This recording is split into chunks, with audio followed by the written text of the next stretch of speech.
बिस्मिल्लाहिर्रहमानिर्रहीम अस्सलाम वालेकुम। आज हम लोग पढ़ने जा रहे हैं डीएनए का स्ट्रक्चर, केमिकल नेचर। ठीक है, इसने ये जो आपको डायग्राम एक नज़र आ रही है, ये इंसान का नाम है फ्रेडरिक मिशर। फ्रेडरिक मिशर ने बेसिकली डीएनए को डिस्कवर किया था 1869 में, और इसने ये डिस्कवर किया था from the fish sperm and human cells also. इसने क्योंकि ये न्यूक्लिक एसिड इसको नाम दिया, तो उसकी वजह यह है कि न्यूक्लियस से मिलने वाला मटेरियल था वो, और जब बाकी साइंटिस्ट ने उसको स्टडी किया तो उसकी नेचर एसिडिक थी, तो उसका नाम पड़ गया जी nucleic acid. So this was the person whose name was Friedrich Miescher, the discoverer of the DNA.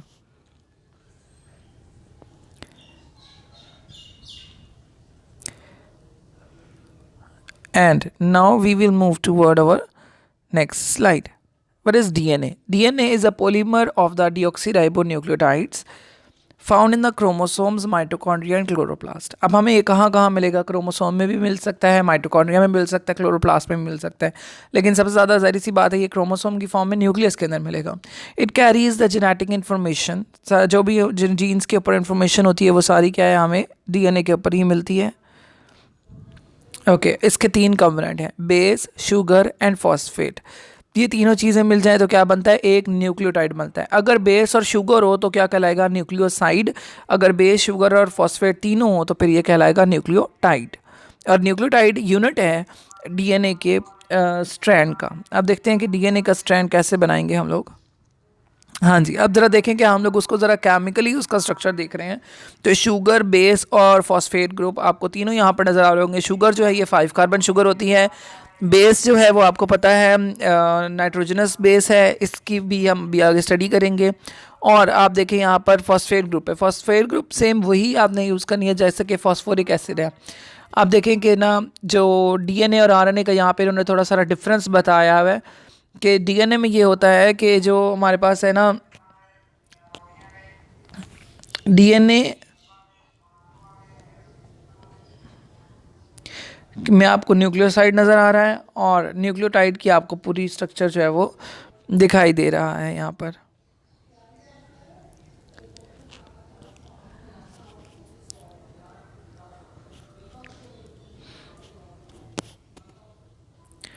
Okay ji, next slide की तरफ मूव करते हैं हम लोग।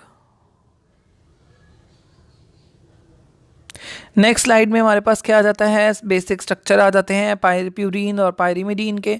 अब प्यूरीन वो वाले होंगे जिनके अंदर 2 रिंग होंगे और पायरीमिडीन वो होंगे जिनके अंदर सिंगल रिंग होंगे। आपको ये नाइट्रोजनस बेस इसीलिए इसको कहा जाता है क्योंकि आप इसको देख सकते हैं कि इसमें नाइट्रोजन जो है वो जगह जगह अटैच्ड आपको नज़र आ रही है। तो ये जो चीज़ है इसलिए नाइट्रोजनस बेसिस हैं, और इनका जो है वो केमिकली काफ़ी सारे बेनिफिट्स भी पाए जाते हैं। ये सेकेंडरी मेटाबोलाइट्स से बिलोंग कर रहे हैं, प्यूरीन्स एंड पायरीमिडीन्स। प्यूरीन्स डबल रिंग वाले और पायरीमिडीन सिंगल रिंग वाले। हाँ जी, नेक्स्ट देखते हैं पायरीमिडीन्स। पायरीमिडीन्स में आप देखें साइटोसिन है, थायमीन और यूरासिल है। तो ये पायरीमिडीन कहलाते हैं, ये सिंगल रिंग वाले होते हैं। लेकिन जो हमारे पास साइटोसिन और थायमीन है ये डीएनए में पाए जाते हैं, जबकि जो यूरासिल है वो क्या है, वो आरएनए की जो है वो आरएनए फॉर्मेशन के यूज़ होता है, और ये उसके अंदर थायमीन को रिप्लेस करता है। यानी कि वहाँ पर थायमीन नहीं होगा, आरएनए में यूरासिल मौजूद होगा, साइटोसिन और यूरासिल। जबकि जब आप डीएनए पढ़ रहे होंगे तो साइटोसिन और थायमीन कहलाएगा। प्यूरीन की बात करते हैं तो एडेनिन और गुआनिन, बस ये 2 ही हैं, और ये 2 डबल रिंग कंटेन करते हैं, और ये जो है डीएनए के और आरएनए दोनों के केस में दोनों ही पाए जाते हैं। ओके जी, primary structure of DNA is the sequence. अब आप देखें कि ना डीएनए का जो स्ट्रक्चर है, अब हमें प्राइमरी स्ट्रक्चर हम पढ़ रहे हों जब, तो हमें देखना होता है कि उसके अंदर बॉन्ड्स क्या क्या बने हुए हैं और किस तरह का उसका स्ट्रक्चर है। तो आप देखें कि आपको नाइट्रोजनस बेस भी नज़र आ रही है, ऊपर गुआनिन, थायमीन, एडेनिन, साइटोसिन, फिर आपको शुगर भी नज़र आ रही है, 5 कार्बन शुगर, पेंटोज शुगर जो है आपको वो नज़र आ रही है, 5 कार्बन शुगर जो है वो सारी लेकिन ये आपस में अटैच कैसे हैं? ये आपस में फॉस्फेट ग्रुप के ज़रिए अटैच है और कार्बन नंबर 3 की वजह से अटैच है। कार्बन नंबर 3 भी मौजूद हाइड्रोक्सिल ग्रुप और इस फॉस्फेट के साथ मौजूद हाइड्रोक्सिल ग्रुप, इन दोनों के दरमियान में क्या है, डिहाइड्रेशन होती है, यानी कि वाटर जो है रिलीज़ होता है। तो एट द रिजल्ट यहाँ पर एस्टर बॉन्ड बन जाता है। कार्बन नंबर 3 का कार्बन, ये दरमियान में बनने वाला ऑक्सीजन और फॉस्फेट, ये क्या रखता है, फॉस्फोरिक फॉस्फोएस्टर बॉन्ड कहलाता है। सेम इसी तरह आप देखिए इस फॉस्फेट के आगे भी यही चीज़ बन रही है, POC, फॉस्फेट, ऑक्सीजन और कार्बन। तो यहाँ पर भी ये बन रहा है, तो COP और POC ये कुल मिला के क्या कहलाता है, फॉस्फोडाइएस्टर लिंकेज बनाता है। और इसी बेस पे आप DNA की जो स्ट्रैंड की डायरेक्शन है वो भी देख सकते हैं कि वो जो है आपको नज़र आ रहा है कि यहाँ से जो ऊपर वाली स्ट्रैंड है ये जहाँ पर एंड हो रही है वहाँ पर कार्बन नंबर 5 है, तो वो 5 कार्बन एंड कहलाता है, या 5 प्राइम एंड कहलाता है। जबकि जो दूसरी जगह है, दूसरा एंड है, वो कार्बन नंबर 3 पे एंड हो रहा होता है, जहाँ पर फ्री हाइड्रोक्सल 3 कार्बन वाला पड़ा होता है, तो वो 3 डैश एंड कहलाता है। तो इसीलिए हमारी जो DNA की स्ट्रैंड है वो क्या है, 5 to 3 डायरेक्शन में होती है। 3 to 5 और 5 to 3 ये दोनों एक दूसरे के ऑपोजिट होती हैं। चलें जी आगे मूव करते हैं। हाँ जी, यहाँ पर देखें इन्होंने एंड को क्लियर किया है। Traditionally a DNA sequence is drawn from the 5 to 3, तो 5 से 3 एंड अगर आप बनाना चाहते हैं तो आप ये इस तरह से देख सकते हैं। फॉस्फेट ग्रुप है, एडिनिन खत्म हुआ, फिर फॉस्फेट ग्रुप है, साइटोसिन शुरू हुआ, फिर गुआनिन, थाइमीन और एडिनिन, इस तरह करके इन्होंने एक सीक्वेंस बनाया। Shorted notation for this sequence, the secondary structure of the DNA double helix. अब ये था कि DNA जो है वो क्या है, डबल हेलिकल स्ट्रक्चर है। दो इसके अंदर हेलिक्स पाए जाते हैं। हेलिक्स क्या है, हम ऐसी चीज़ को बोलते हैं जो कि कॉइल हुई हुई हो, और डबल हेलिक्स यानी कि दो स्ट्रैंड्स हैं जो कि कॉइल हुई हुई होती हैं, ठीक है, और आपस में अटैच होती हैं। तो यहाँ पर ये स्टेयर केस आपको नज़र आ रहा होगा, तो DNA भी इसी तरह स्टेयर केस की तरह ही होता है। सेकेंडरी स्ट्रक्चर में हमें ये पता चलता है कि ये जो दोनों चीज़ें हैं ये दोनों एक दूसरे के क्या हैं, एंटी पैरेलल हैं।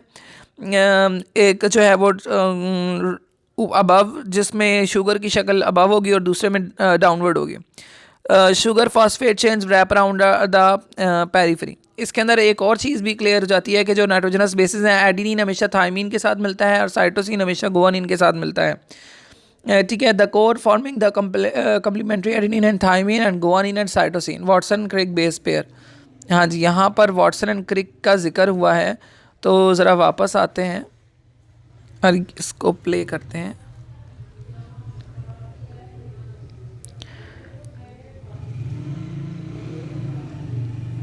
यहाँ पर एक शॉर्ट स्टोरी आएगी।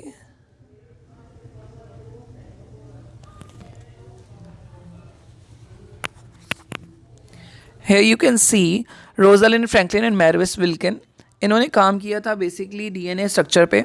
और फिर आ गए जी वाटसन और क्रिक। वाटसन और क्रिक बेसिकली वो हैं जो कि ऑलरेडी उसी यूनिवर्सिटी में काम कर रहे थे, और मैरविस विल्किन और रोजालिन फ्रैंकलिन ने क्या किया था, DNA का मॉडल तैयार कर लिया था। अब मैरविस विल्किन ने DNA का स्ट्रैंड बनाया था, और जो रोजालिन फ्रैंकलिन है उसने साथ में मिलके इन्होंने एक्सरे डिफ्रैक्शन एनालिसिस किए थे, जिससे पता चला था कि DNA डबल हेलिक्स होता है। ये आपको डायग्राम नज़र आ रही होगी, तस्वीर नज़र आ रही होगी। और ये देखें ज़रा, इन दोनों ने, वाटसन और क्रिक ने, उनका मटीरियल चोरी कर लिया था, क्योंकि बेसिकली वो भी यही काम कर रहे थे और वो चाहते थे कि it will be a big pi for us, कि हम लोग जो है वो DNA का स्ट्रक्चर इंट्रोड्यूस करवाएं। और फिर उनको वाकई में नोबेल प्राइज़ मिल भी गया था। And Rosalind Franklin later on got the ovarian cancer and she died. Secondary structure के बारे में हम लोग पढ़ चुके हैं कि सेकेंडरी स्ट्रक्चर में हमने इसके यही बताना है कि ये डबल हेलिकल स्ट्रक्चर होता है, ठीक है, और एडिनिन थाइमीन के अगेंस्ट होता है, साइटोसिन गुआनिन के अगेंस्ट होता है, यानी कि इनका जो है वो आपस में बॉन्ड बना होता है। देखिए नीचे लिखा हुआ है कि Watson and Crick base pairs के मुताबिक, तो यानी कि वाटसन एंड क्रिक ने तो वो प्रपोज किया था, but basically work behind was Maurice Wilkins and Rosalind Franklin का था। DNA double helix is held together mainly by the hydrogen bonds. दोनों जो स्ट्रैंड्स हैं वो आपस में कैसे जुड़े होते हैं, ये जो नाइट्रोजनस बेसिस होती हैं इनके दरमियान में हाइड्रोजन बॉन्ड होते हैं जो उनको जोड़ के रखते हैं। हाँ जी, इसी के साथ हमें एक छोटी सी इन्फॉर्मेशन और मिलती है कि जो हमारा जो DNA है ना, ये बेसिकली इसका जो साइज़ है वो क्या है। DNA का साइज़ बेटा होता है 2 नैनोमीटर।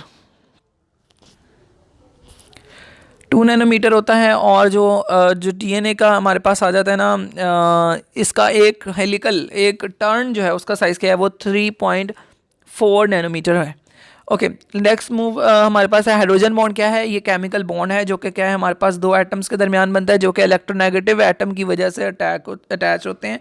स्पेशली या नाइट्रोजन, ऑक्सीजन और फ्लोरीन जो कि जो क्या होंगे, वो इलेक्ट्रोनेगेटिव होंगे। और हाइड्रोजन जो होता है वो आपको पता है पार्शली पॉजिटिव होता है, तो उन दोनों के दरमियान में बॉन्ड बन सकता है। ये बॉन्ड हाइड्रोजन बॉन्डिंग कहलाती है। एडिनिन और थाइमीन के दरमियान में डबल हाइड्रोजन बॉन्ड बनता है, और गुआनिन एंड साइटोसिन के दरमियान में ट्रिपल हाइड्रोजन बॉन्ड बनता है।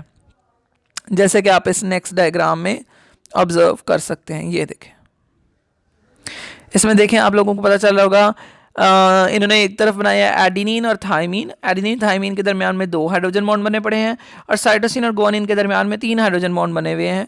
तो ये दोनों स्ट्रैंड्स भी आपको नज़र आ रही होंगी। दोनों स्ट्रैंड्स क्या हैं, एक 3 to 5 और 5 to 3 हैं, और ये दोनों आपस में हाइड्रोजन बॉन्ड की वजह से जुड़ी हुई हैं। लेकिन जो एक शुगर दूसरी शुगर से अटैच होता है वो बाय द हेल्प ऑफ क्या कहते हैं उसको, फॉस्फोडाइएस्टर बॉन्ड के ज़रिए वो अटैच होता है।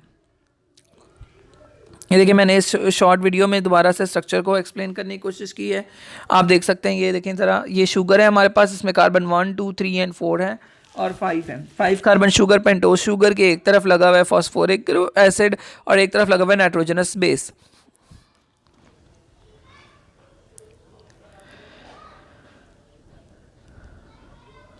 हाँ जी, ये फॉस्फेट ग्रुप है, ये नाइट्रोजनस बेस है, और ये आपको नज़र आ रहे होंगे 2 हाइड्रोजन बॉन्ड्स जो कि अगले के साथ अटैच्ड हैं।